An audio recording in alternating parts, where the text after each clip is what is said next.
I don't think that you can understand the current situation properly without considering the role that postmodernism plays in this.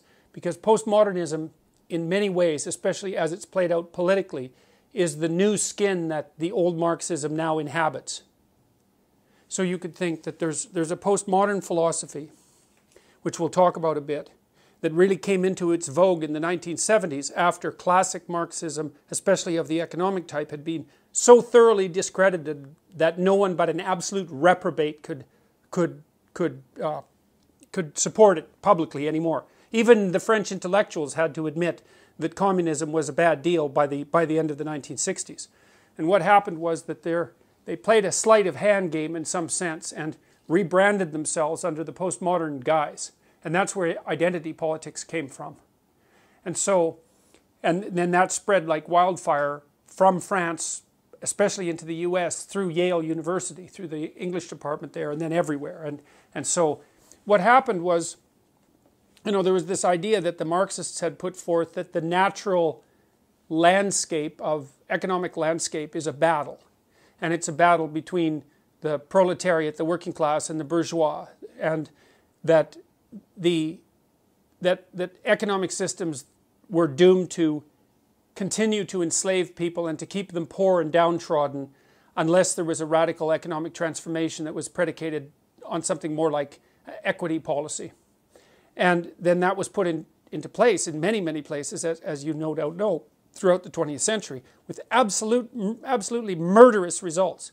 It was the most destructive economic and political doctrine, I think, that has ever been invented by mankind, and that includes National Socialism, because the absolute magnitude of the havoc wreaked by the communist systems exceeded that wreaked by Hitler. And that's, I mean, Hitler didn't have quite as long a time to pull his stunts off quite as effectively, but it was a catastrophic system. And one of the things that's quite interesting is that the full breadth of that catastrophe is not something that students are well taught in our current educational system, which has always made me very suspicious. For example, the students I teach usually know nothing at all about what happened in the Soviet Union under Stalin between, say, Stalin and Lenin between 1919 and 1959. They have no idea that millions, tens of millions of people were killed and far more tortured and brutalized by that particular regime, to say nothing of Mao. So look, what happened was that by the end of the 1960s, the evidence that communism was a catastrophic failure was so overwhelming that even the French intellectuals, and we'll return to them later, like because the French have a very long-lasting and powerful public intellectual tradition, and so intellectuals there are very influential. Even the French intellectuals like Sartre, Jean-Paul Sartre, the famous philosopher, had to admit by the end of the 1960s that the Stalinist, communist, Maoist experiment and all of its variants, not just those particular dictators, but all of its variants, was an absolute catastrophic failure. And then what happened was the postmodernists came onto the scene, and they were all Marxists. But they couldn't be Marxists anymore because you couldn't be a Marxist and claim that you were a human being by the end of the 1960s. And so they started to play a sleight of hand, and instead of pitting the proletariat, the working class, against the bourgeoisie, they started to pit the oppressed against the oppressor. And that opened up the avenue to identifying any number of groups as oppressed and oppressor, and to continue the same narrative under a different name. It was no longer specifically about economics. It was about power. And everything to the postmodernists is about power. And that's actually why they're so dangerous, because if you're engaged in a discussion with someone who believes in nothing but power, all they are motivated to do is to accrue all the power to them. Because what else is there? There's no logic, there's no investigation, there's no negotiation, there's no dialogue, there's no discussion, there's no meeting of minds and consensus. There's power. And so since the 1970s, under the guise of postmodernism, we've seen the rapid expansion of identity politics throughout the universities. It's come to dominate all of the humanities, which are dead as far as I can tell, and a huge proportion of the social sciences.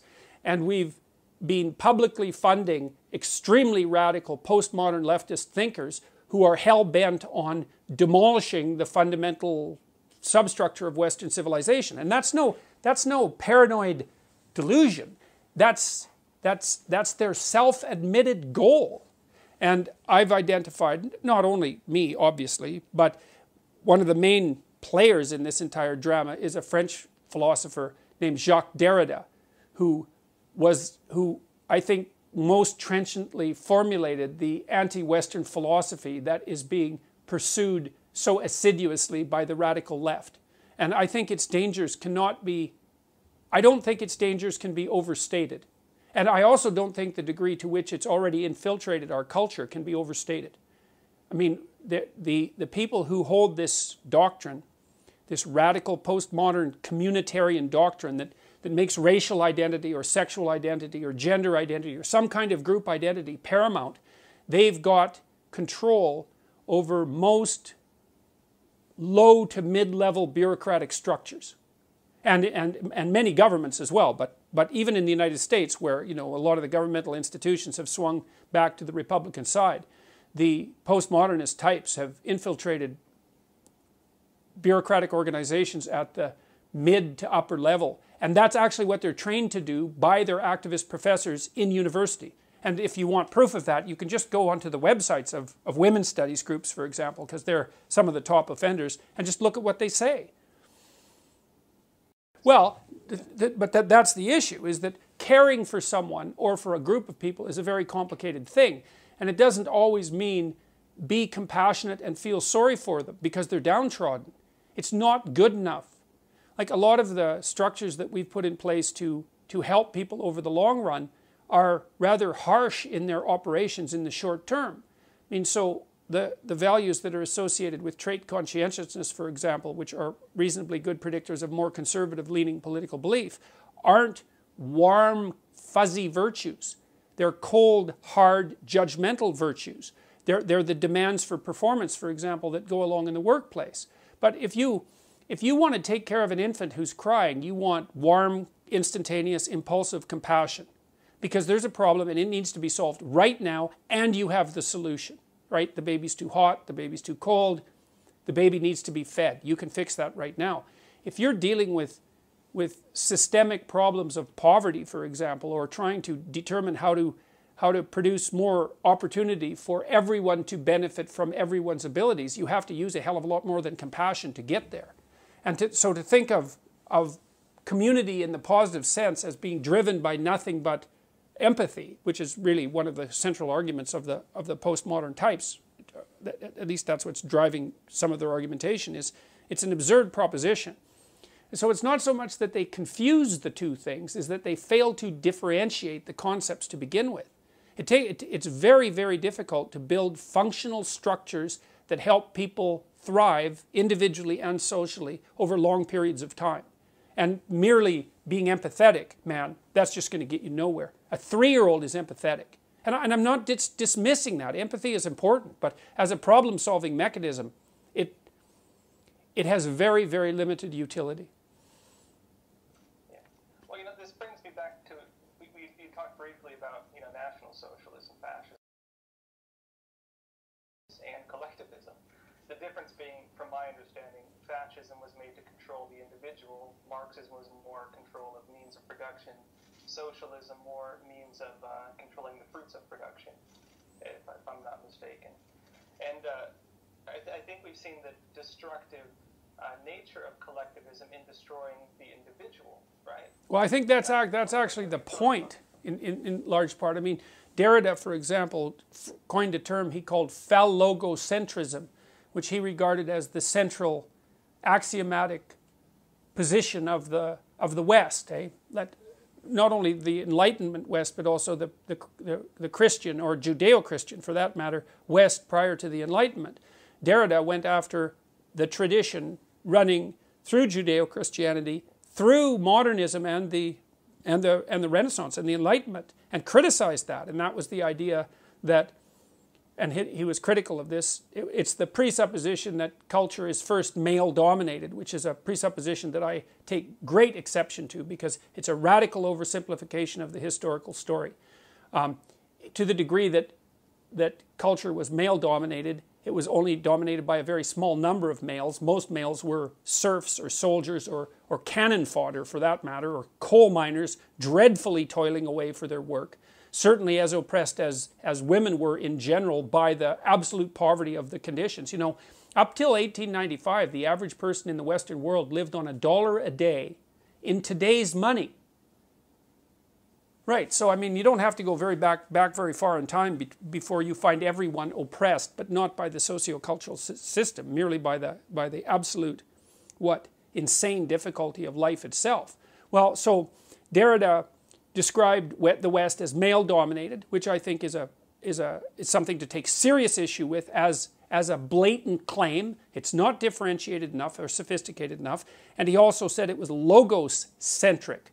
And that partly means logic, but there's a deeper meaning to logos, because logos is also the second person of the Christian Trinity. And Derrida knew that perfectly well. And so his criticism, Derrida was a smart man, make no mistake about it, and lots of the things he said were correct. Like, one of the propositions he laid forth was that there is a near infinite number of ways of interpreting any situation or any text, which happens to be technically true. And that's been discovered in all sorts of fields, including artificial intelligence. So the central claim that he begins with is actually true. And it's not surprising that it had such a powerful effect on the humanities, because it's actually an extraordinarily powerful and undermining idea. But he took it much far. He took that idea in directions that I don't think it should have gone in at all. But the logocentric idea is that his criticism of the idea of the logocentric society is a deep criticism of the idea that the individual as a speaking force, as a communicative force, is the appropriate highest value upon which a culture should be built. He took that apart and criticized it. And so that's a deeper criticism, I would say, even than Marx's criticism, which was mostly about unequal power relationships. Derrida went deeper than that.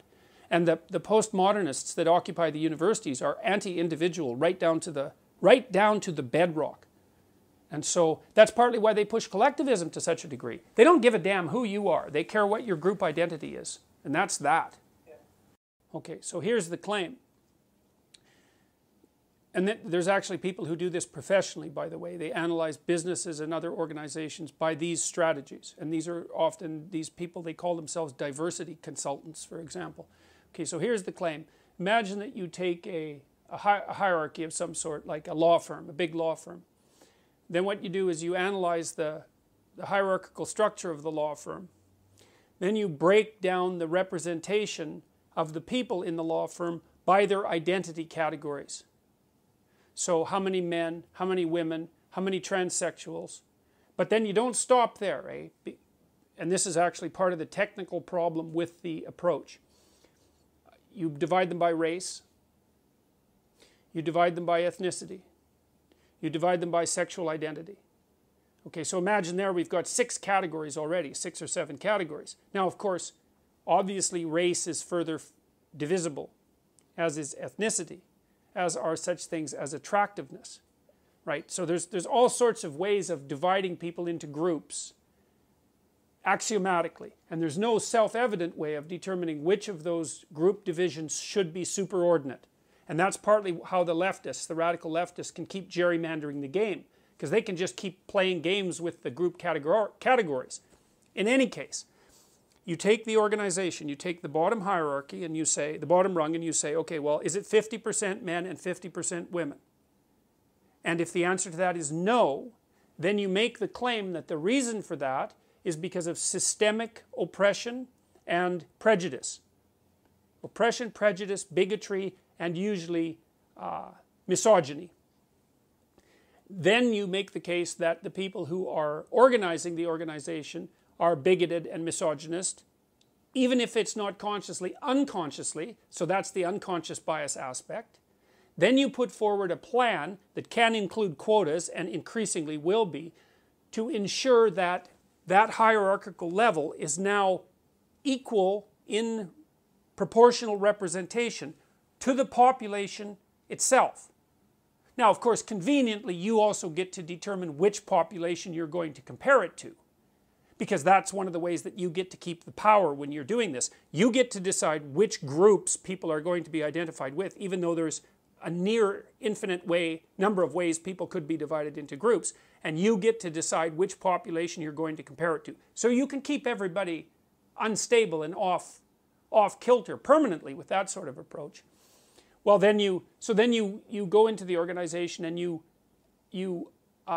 make anti-unconscious bias training, for which there is zero for the utility of which there is zero evidence for the utility of that intervention from a scientific perspective. In fact, some of the scientific evidence suggests that if you make unconscious bias training mandatory, you make prejudice worse. And maybe that's because people don't like to be called bigots and misogynists and to be put through retraining in a mandatory way. Okay, so then you do that in analysis at each rung of the organization. Now, you might say, well, why do you do that? Well, the putative reason is equity. Now, equity and equality of opportunity are not the same thing. If you hear someone utter the word equity, either they don't know what they're talking about and they're ignorant beyond they're ignorant in a manner that makes it inappropriate for them to engage in a conversation about it, or they are the enemy of anyone who holds the tenets of individuality dear. Because equity means equality of outcome.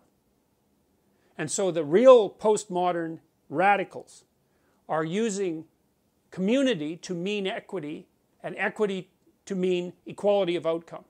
And so then they get to divide up the groups into whatever groups they feel are the groups that people should be divided into now. And then they get to go make their claims of oppression and misogyny and bigotry and all of that. And one of the huge advantages that accrues to them in doing that, and since it's all about power, is power. And that's the game that's being played out. And that's happening unbelievably quickly. The equity issue is something it's absolutely unbelievable to me how rapidly people have started to talk about equity and to actually think that that's a reasonable goal. Now, the alternative is to let people sort themselves out more or less in a free market manner, allowing for the possibility that there are genuine differences between people in intelligence, temperament, and interest, and the notion that those things differ and that a tremendous amount of that difference is a consequence of underlying biological reality is overwhelming. And the humanities types, the postmodernist types, they know they've lost the scientific battle over this. The whole idea that people are a blank slate and that everyone's equal at birth and that everything that makes people differ is a consequence of socialization, that bloody idea has been dead among anybody who's reasonably educated as a scientist. That's been dead since, I would say, mid-60s. Dead. It's not, no one even talks about it. But among these postmodernist types, man, they don't give a damn for facts. In fact, facts for them are merely whatever the current power hierarchy uses to justify their acquisition of power. The people who are animated by the postmodern ethos are not generally in and of themselves thoroughly possessed postmodern philosophers. First of all, they don't know enough about postmodernism or its underlying Marxism to make that claim. Imagine that the philosophy has an impetus. It has a core tendency to move in a given direction as a body of ideas, a coherent body of ideas. And then imagine that it's represented in fragments among people who find its tenets palatable. So most student radicals, for example, are not 100% committed postmodernists. They're probably only like 10% committed postmodernist. When they're not being foolish with their mob, they're out being normal people.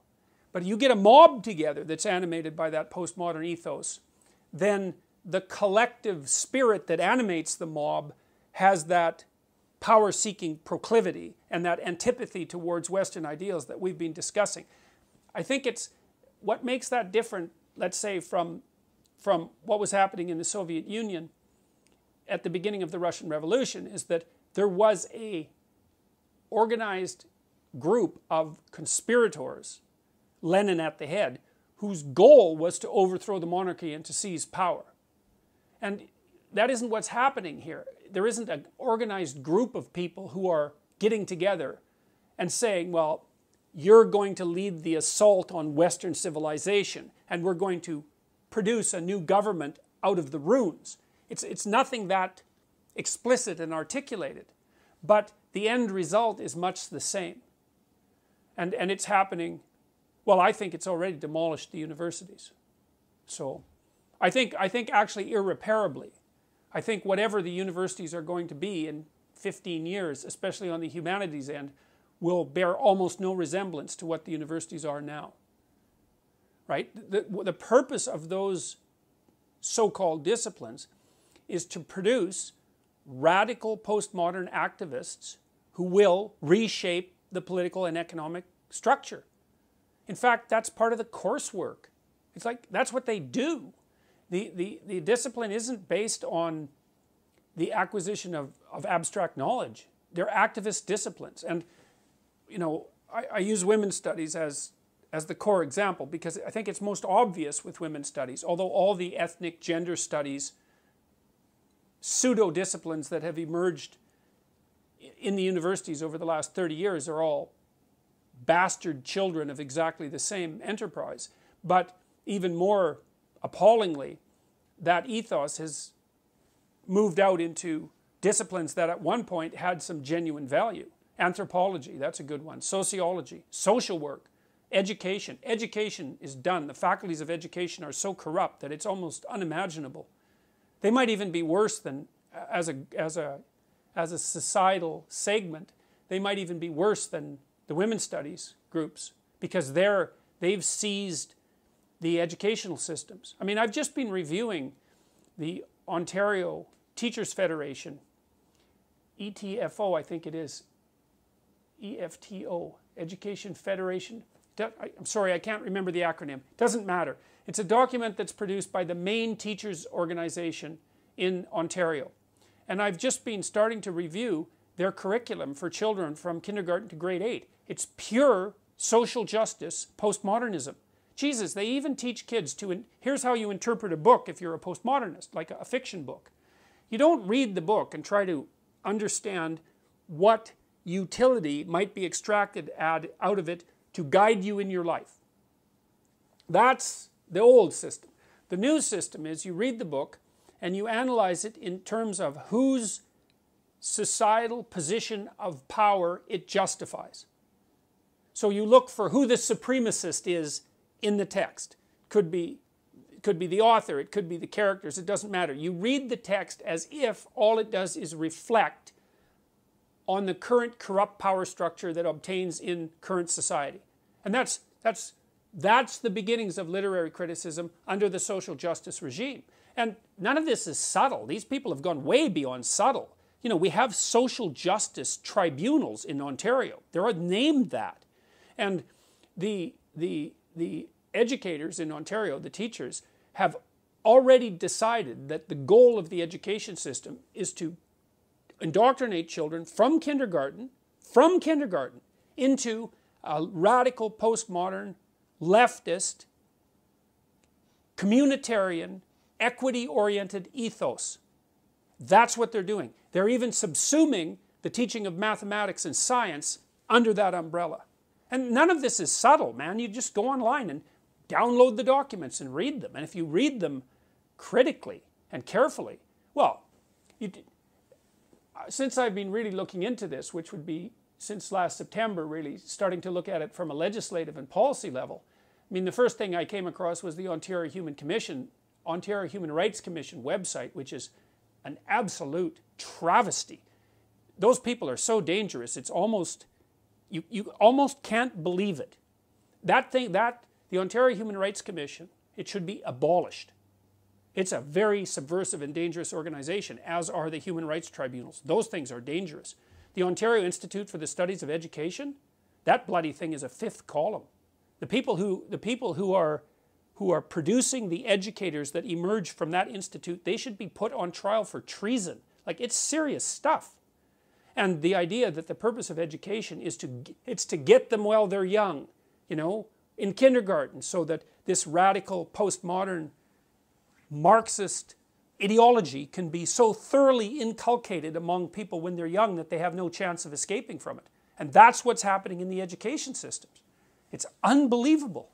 You know, every day I come across new policy statements of this sort that make my jaw drop. It's like, as Canadians, we're so accustomed to our political system working that we don't pay any attention to it. And so when you ring the bell and say, hey, there's a problem, people think, no, there's not. This is Canada, for Christ's sake. There's no problems here. You must be insane.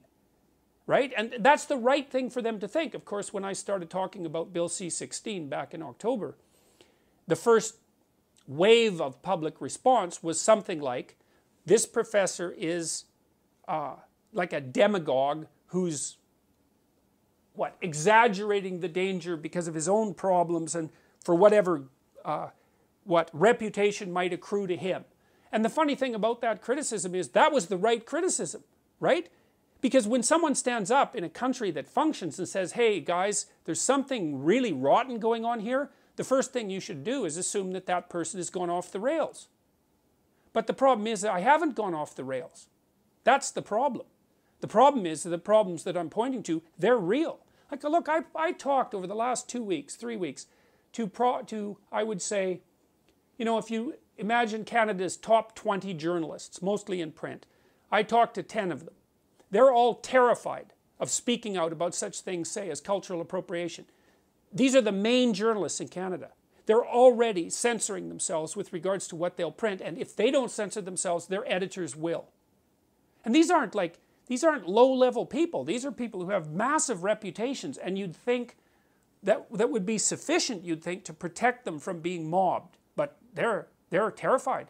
Well, the tolerance issue is interesting, because what tolerance means is, I'm stupid and flawed, and so are you, so I'll make you deal. You don't harass me too much about my stupidity and flaws, and I'll try to leave you the hell alone too. And that's a pretty good deal for everybody. So that's the tolerance issue, right? We're all flawed, and if we demand too much of one another, in terms of perfection and unity of belief, or even unity of thought, or even coherence of thought, then we're going to end up permanently at each other's throats. So we should just try not to make unnecessary enemies. That's tolerance, and it's a good principle. The diversity issue, the tolerance doesn't mean anything goes. That's not tolerance. That's refusal to take responsibility for mature discrimination. And discrimination has also become a dirty word. It's like there's no difference between discrimination and thinking. They're the same thing. Now you might say, well, what about unfair discrimination? It's like, well, that's a whole different issue. It's like if you have person A and person B and they're both equally qualified for a job, there's something wrong if you let something other than their qualifications determine whether or not they should get the job. I mean, no one debates that seriously anymore. You know, so if somebody doesn't get a job because of their race, everybody says, well, you know, what the hell's wrong with you? You're not taking advantage of the person's talent. You're doing society a disservice, and you're hurting individuals unnecessarily. You shouldn't do that. It's like, okay, fine. We all agreed about that back in like 1965. That's covered. So, but the idea that anything goes with regards to tolerance and lack of discrimination, that's an entirely different thing. That does not mean that all people are the same, or that all abilities are the same, or that everything is of equal value. And so there's a big difference between tolerance and nihilism. And so lots of people say tolerance when they mean, well, anything goes, I can do whatever I want, I don't have to be responsible for anything, I don't have to think, and there's no difference between people no matter how they act. It's like, sorry, that's not a philosophy, man. That's a recipe for chaos and disaster. And then the diversity thing, it's like, oh, I see, we need more black people on our board because all black people think the same way. That's how we're going to play this, is it? We're not going to be able to think. So it's such a pernicious philosophy because it's predicated on the idea that the way someone thinks is inextricably tied with their group identity. Well, that's what the bloody racists used to think. You know, well, no, we're not going to invite, let's say, Iranians into our culture because all those Iranians think the same way. Well, I thought that was what racism was.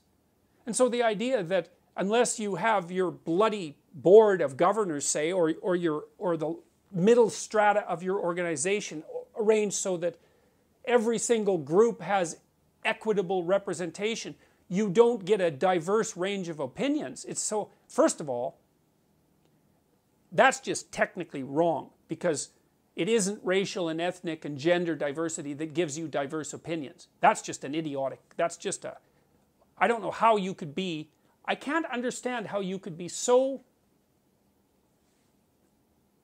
uninformed historically and technically that that argument would make sense to you. But apart from that, it's clearly, see, the bloody postmodernists, they're always criticizing what they call biological essentialism. So if I say, well, look, you know, on average women have a different set of interests than men, which they do, by the way, and that's not sociocultural.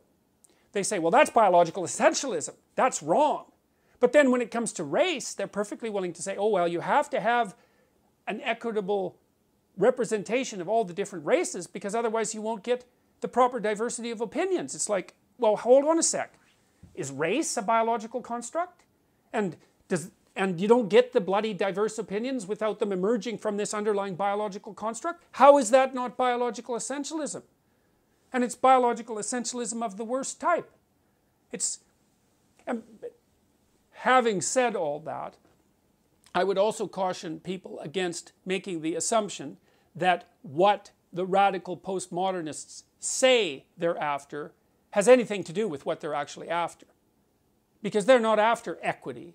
They're not after tolerance. They're not anybody's friend. Not at all. They're power. They're after power. And that's it. And they use all this compassion language, which is like, you just have to scratch the surface of that and you find out how fast that vanishes. They use all this compassion language and I'm on the side of the oppressed, all of that posturing. It does nothing but mask the underlying drive to power. And that's in keeping with their own damn philosophy, because for the postmodernists, there is nothing but power. But there's an idea that emerged in the West, and the idea is that the state is regulated by the ethic of the individual. And so that the individual has intrinsic value, and that value is predicated on the recognition of the individual's capacity to generate order out of chaos. And that's the identity with God that was implanted, so to speak, in human beings at the beginning of time, according to our founding, let's call them mythologies. There's something about that that's right. Now, if we lose that, we're going to suffer for it, man. We're going to suffer for it. And I've studied totalitarianism for a long time. I know what happens when things take a viciously communitarian twist. It is not pretty. And you know, people think our society is more, even the radical leftists who criticize it, think that our society is more robust and impervious to subversion and danger than it actually is. It's actually not. It's actually, we could lose it a hell of a lot more easily than we think. And it's got all sorts of flaws, and like, criticize away, but with a bit of gratitude, that would be nice. It's got all sorts of flaws, but we don't have anything better to put in its place. And when we tried a couple of different variations in the 20th century. Man, and that did not go very well. Now, if people want to bring that back, it's either because they don't know what happened, and they probably don't, because generally speaking, people's historical education is so dreadfully inadequate that it's actually, it's like a crime. Or they don't care, and what they're aiming for is trouble. And neither of those things are good. So, you know, I've been watching this politically correct thing develop for 3 decades. You know, it's popped its head up here and there. It happened really in the 1990s, in the early 1990s, but then it sort of faded away to some degree. But right now, man, it's back with a vengeance. You know, in Bill C-16 in Canada, that's going to pass. And that is the first piece of legislation ever put in place in Canada that compels speech. And the Justice Minister curses on her head. The Justice Minister is refusing to, and her coterie of minions are refusing to implement a perfectly reasonable amendment that was proposed by Senator Don Plett to to reword the Canadian Bill of Rights to ensure that Bill C-16 doesn't interfere with free speech. And they refused to do it. Why? Because equity trumps everything. Equality trumps everything. And that's not good. To put it simply, that is not good. And so people need to wake up and see what's happening. And they need to start watching what their children are being taught. That the new policies of the Ontario Teachers Federation, as I said, I've got the acronym wrong, those should be scrapped. I would tell people, do not send your children to public schools. If you're going to send them to public schools, you better bloody well keep an eye on what they're being taught. And I would say that's particularly true for communities of relatively conservative immigrants and minorities. You know, I mean, historically they've been aligned, say, more with the Liberal Party in Canada because of its more tolerant attitude towards immigration. It's like, it's time for those relatively socially conservative ethnic immigration communities to wake up and realize that the people that they thought were their allies are not their allies at all. So, no, we're going too far down this road. It's not a good idea. And it's happening a lot faster than people think. So, it's time for people to wake up. Jesus, you know, I've talked to the Conservatives, the leadership, many of the people who ran for the leadership federally. I've talked to the provincial Conservatives in Ontario. The provincial Conservatives were too afraid to have me come and talk to their caucus. Think about that. They think I'm too... because, you know, their theory, I guess this is Patrick Brown's strategy, is if they just shut the hell up and hide in a corner, Kathleen Wynne will flame out and they'll win the election. It's like, well, maybe and maybe not, but that's no strategy of courage. It's like the conservative types, even the liberals, the classic liberals, have to get out there and say, look, what's happening on the radical end of the political spectrum, that is not good. We need to do something about it. But they're too afraid. The conservatives are afraid that they will be targeted as individuals, mobbed by the social justice warriors online, and taken out. And so they don't say anything. It's not even the social conservatives who won't say anything. It's like mainstream liberals who won't say anything. Well, as soon as people... So now the journalists are censoring themselves. They've already told me that. The politicians are censoring themselves. It's like, what the hell? What's going on?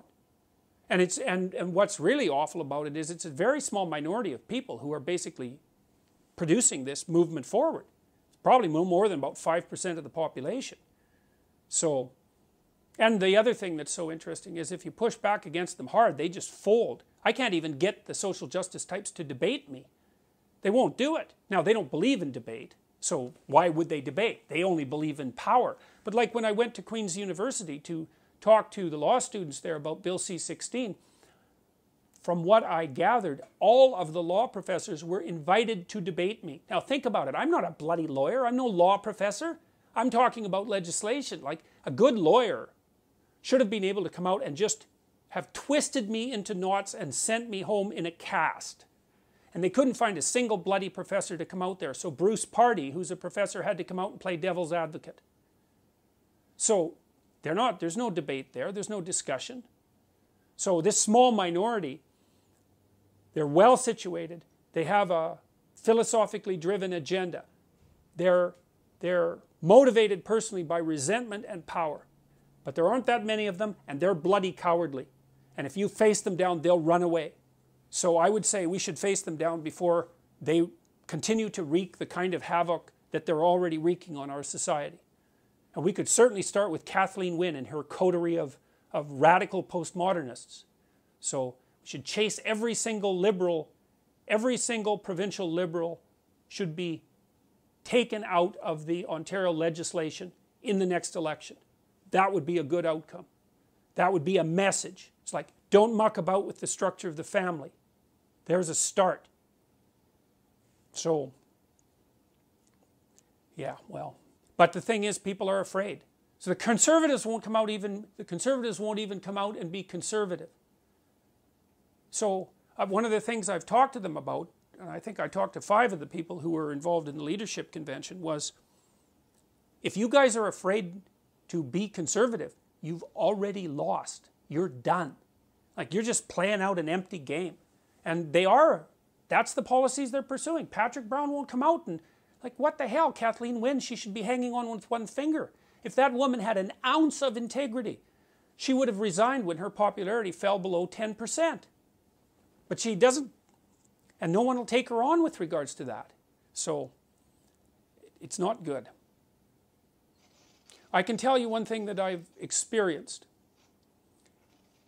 If you're not happy with the kind of policies that your company is putting in place, or the bureaucracy that you work in, or your government, or any of those things, if you're not happy about it, and you wait, the probability that you'll become more unhappy is extraordinarily high. If you come out and say something early on, you're taking a risk. But if you say something and you don't apologize and you hold your damn position, you can chase them back. That's been my experience. You don't apologize, you know, and you don't soften what you have to say. But as far as I can tell, you've got a choice. You can wait around until things get worse and you're weaker, and you can wait till you're taken out, or you can stand up now and say what you have to say with a reasonable chance of success. That's how it looks to me. A very small proportion of extremely radical people have managed to grip the steering mechanisms of our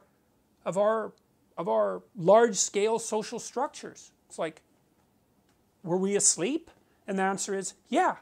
That you fall asleep when things are too good for too long. So it's time to wake up, man. It's time to notice that the liberals that we're electing are not liberals. They're not even socialists. They're way the hell to the left of that. And so how did that happen? No one expected that. Oh yeah, that wasn't real communism. Yeah, we've seen a great example of that in Venezuela, where they put everybody on the kind of weight loss plan that's made the average citizen lose 20 pounds. Right? Everyone's starving in Venezuela. It's like, hey, look, another example of what wasn't real communism. So I know what that means. I've thought about that for years. When someone says that wasn't real communism, here's what it means.